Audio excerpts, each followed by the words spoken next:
Hey everyone, I'm Nick and welcome back to the Cave of Collectibles. Today I'll share my thoughts and give you a quick review of The Mandalorian, the Chapter 2, The Child. If you haven't seen my review of the first episode, I'll link it at the end of the video so you can go back and watch it when you're done here. But otherwise, a warning again that I think there will be spoilers in this review, so if you haven't seen it yet, go away and watch it, or keep watching it if you've seen it, or if you don't care about spoilers. But anyway, let's get going.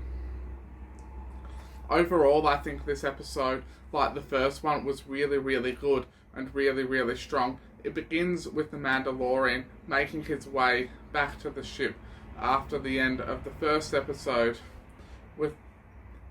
On the way back to the ship, he's ambushed by a bunch of other bounty hunters. What follows is a short and brutal fight. Now, I really like this fight. I really enjoyed it. And it's great to see how deadly and how skilled the Mandalorian actually is in all forms of combat. Not just gunfighting and not just gunslinging, but he is actually extremely skilled in fighting hand to hand, which was pretty evident from this fight. It was pretty awesome. Now, in Star Wars, we all know that the most iconic characters are the Jedi. It is what essentially, I think, differentiates it from a lot of other sci-fi shows out there. You've got these Jedi with these lightsabers, or these light swords, as some people call them, and the Force. It makes Star Wars really unique, I believe, and it makes it stand out from the others. But what I really like about The Mandalorian and this TV show and what it's doing over the episodic format, because it has the time, is taking us deeper into the other elements of Star Wars. I think that's also why I really liked Rogue One, because yes, the Jedi are important, and yes, the Jedi are awesome, but there's all this other stuff that's going on in the universe around them at the same time. There's all these other characters, there's billions and billions of them out there who all play these important roles, and that's what makes The Mandalorian so awesome for me, is we get to see these other characters developed. We get to see how other people are affected by the Galactic War and everything that's been going on. People like the Mandalorian in Star Wars don't have the Force like the Jedi do. They have to rely on their wits and skills and their talents, and you get this really awesome character, the Mandalorian, come out of that, who's a really highly skilled bounty hunter and who puts his skills to use. And we see this in the brutal fights throughout this episode and the episode in the first one. And it makes him an extremely compelling character because he doesn't have the Force, he doesn't have a lightsaber. The Mandalorian has to use what he's been taught or what he's learned on his own, through his own efforts and through his own skills, and it makes the Mandalorian such a compelling character for me. Now, when the Mandalorian returns to his ship, he finds it being stripped by Jawas. And this is pretty funny. You see him lie down and take a few of them out with his pretty awesome gun. He's obviously not happy about it. I don't think anyone would be if they were having their ship and their stuff stolen from them while they were out on a mission.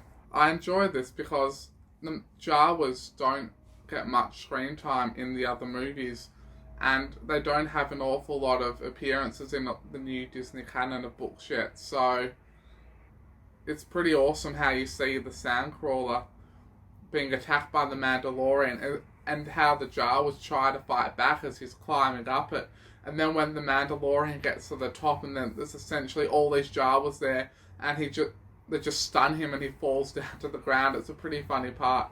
It manages to maintain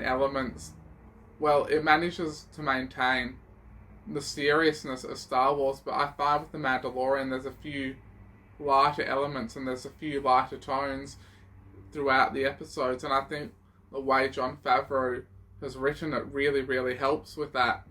Later on in the episode, we see Kuiil the Ugnaught back, and he helps the Mandalorian negotiate with the Jawas to get his parts back for his ship. So they sent him on a mission to get an egg from a mudhorn lair. And to be honest, when I saw this, knowing the mudhorn is a big beast, and it's pretty dangerous. I still thought the Mandalorian would have a way to beat the Mudhorn, or would just use some tactics or bombs or something to quite easily defeat him, but I couldn't have been further from the case, because he pretty much gets his behind handed to him. If it wasn't for the intervention of Baby Yoda using the Force and lifting the Mudhorn up, the Mandalorian would have been trampled to death and killed, because his armor was destroyed, he was getting headbutted around, he was about to die before Baby Yoda helped him, and I think that was the best part of this episode. But it opens up so many questions. It's got me asking now, how powerful is everyone from Yoda's race? And what larger part does Baby Yoda have in the future of Star Wars?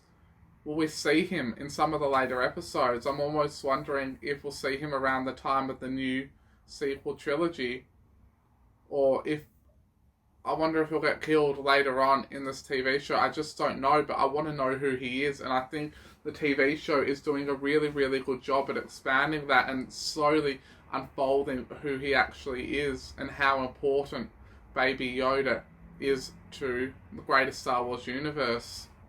In the end, the Mandalorian gets the egg, gets the components for the ship back and rebuilds the ship, and he asks the Ugnaught if he wants to join his crew as a mechanic, but he declines, which I was a little bit surprised at. I keep expecting them to build some sort of team around the Mandalorian, but that hasn't seemed to have happened yet. It might happen in some later episodes. I might be wrong. I hope it does, because I enjoy the little of the interaction we're seeing with the Mandalorian and those around him.